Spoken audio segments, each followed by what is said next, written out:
నమస్తే, నేను మీ అడ్వకేట్ శాంతిరాజ్. ఈరోజు తెలుసుకోబోయే టాపిక్ ఏంటంటే లీగల్ హెయిర్.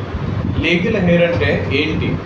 చాలామంది ఎవరైనా చనిపోయినప్పుడు ఏదైనా ఒక బ్యాంక్ డిపాజిట్ కానీ ఏదైనా రిజిస్ట్రేషన్ కానీ వెళ్ళాలనుకున్నప్పుడు అక్కడ వాళ్ళకి వచ్చే క్వశ్చన్ లీగల్ హెయిర్ ఉందా అని అడుగుతారు. ఈ లీగల్ హెయిర్ ఏంటని కన్ఫ్యూజ్ అవుతుంటారు చాలామంది.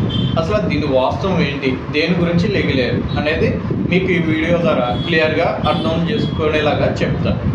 యాక్చువల్గా ఒక పర్సన్ అనే పర్సన్ తన ప్రాపర్టీస్కి ఓనర్ అయి ఉన్నాడు. సో ఆయన ఎవరికి బిల్ రాయలేదు, ఆయన డిపాజిట్స్ ఉన్నాయి, అలాగే షేర్స్ ఉన్నాయి. ఇలాగా ఒక పర్సన్ బ్రతికి ఉండగా ఆయన సడన్ సిచ్యువేషన్లో తెలియకుండా చనిపోయాడు. ఎవరికి ఏ వారసత్వం అనేది రాయకుండా ఎవరికి ఏం చెందాలని రాయలేదు. సో ఆ టైంలో ఆయనకున్న ప్రాపర్టీస్ని క్లెయిమ్ చేయాలనుకున్నప్పుడు అతని చనిపోయిన తర్వాత అతని వారసులు క్లెయిమ్ చేయాలనుకున్నప్పుడు వాళ్ళకి కావాల్సిన ఆయుధం లీగల్ హెయిర్.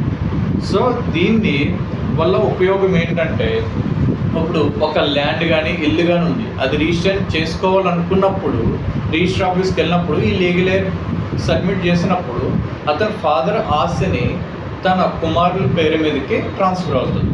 అలాగే ఒక ఫిక్స్డ్ డిపాజిట్ ఉన్నప్పుడు ఎవరికి పడితే వాళ్ళకి ఇవ్వలేరు. నామినీ ఉంటే ఓకే, నామినీకి ఇస్తారు.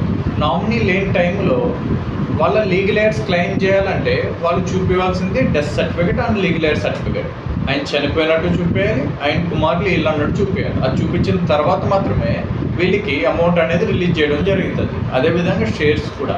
సో ఇది ఏ విధంగా ఉపయోగపడుతుంది అనేది మీరు ఇప్పుడు తెలుసుకున్నారు. కానీ ఇది ఎందు గురించి, ఇది ఎవరు ఇస్తారు అనేది కూడా మీరు తెలుసుకోవాలి. కాబట్టి ఇప్పుడు ప్రాసెస్ అనేది నేను చెప్తాను మీకు. అప్పుడు లీగల్ హెయిర్ చనిపోయిన తర్వాత డెత్ సర్టిఫికేట్ పెట్టి లీగల్ హెయిర్ అనేది కోర్టులో అప్లై చేసుకోవాలి.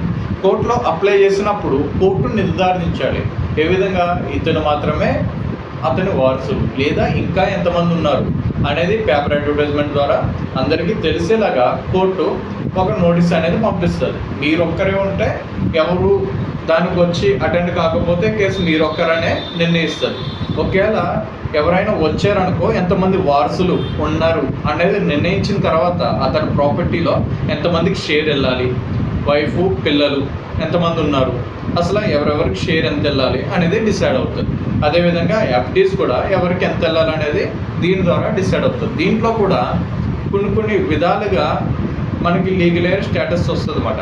కొంతమంది గుర్తింపు కోరుకున్నప్పుడు లీగల్ స్టేటస్ ఫైల్ చేసుకుంటే సరిపోతుంది. కొన్ని bank related movable properties and immovable properties ఉన్నప్పుడు లీగల్ హెయిర్ వేసుకుంటారు కొంతమంది ఫిక్స్డ్ డిపాజిట్ ఇలాంటివి ఉన్నప్పుడు డిక్లరేషన్ గురించి ఫైల్ చేసుకోవాల్సి వస్తుంది. ఇలాగా డిఫరెంట్ వేస్ అనేవి ఉంటాయి. సో మీకు ఎవరైనా లీగల్ హెయిర్ కావాలి అన్నప్పుడు సో మీ దగ్గరలో ఉన్న అడ్వకేట్ని అప్రోచ్ అవ్వనప్పుడు మీకు ఏ విధంగా ఏ డాక్యుమెంట్ కరెక్ట్గా మీకు కావాలని వాళ్ళు ఫైండ్ అవుట్ చేసి దాన్ని బట్టి సూట్ అనేది ఫైల్ చేస్తారు. ఇది ఓన్లీ మీ నాలెడ్జ్ కోసం, అందరికీ క్లియర్గా అర్థమైంది అనుకుంటున్నాను. నమస్తే.